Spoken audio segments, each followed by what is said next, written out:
Петиција во Кочани, граѓаните против наплата на паркинг. По договорот на социјалните мрежи, иницијаторите на петицијата денес поставија пункт во центарот на градот. Петицијата е помалку и тест на моите сограѓани за нивното уживање на демократијата, за нивната самосвест дека се сепак тие главните моќници што можат да наметнат свое мислење на сите функционери во градот без разлика на која политичка странка припаѓа. На првиот ден од петицијата против наплата на паркинг, својот подпис го дадоа 310 кочанчани. Полоша работа не може ни да биде. Полоша работа.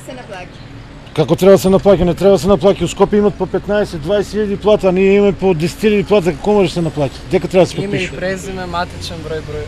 Пари за паркирање, јас не гледам паркинг простор колку дека се паркираат. Има еден паркинг простор тука во центарот, има и горе.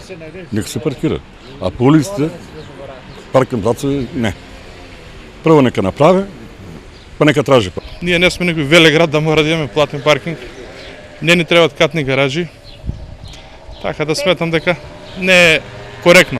Јавното собирање на подписи ќе продолжи до четврток, потоа иницијаторите ќе ги достават до Советот на општина Кочани, од каде се надеваат на позитивен исход. Може би малку нешто ќе поместиме и во свеста на тие советници што се таму избрани од овој народ што се подпишува за да ги брани нивните интереси, а не тесно партиските и личните позиции. Но не толку оптимисти се и советниците од опозицијата. Искрено познавајќи го системот како функционира во последните години, реално не очекувам, меѓутоа ќе го дадам мојот допринос доколку проработи свеста и кај дел од владачкото мнозинство. Инаку, петицијата е иницирана по одлуката на мнозинството на Кочанскиот совет да се наплаќа паркинг просторот во централното градско подрачје. Во Кочани има околу 8.000 возила, од кои што 4.000 секојдневно се паркирани во централното градско подрачје. Доколку локалната самоуправа опстои на одлуката да го наплаќа паркирањето во центарот на Кочани, тоа значи дека за само еден час паркирање од овие возила општината ќе инкасира 40.000 денари.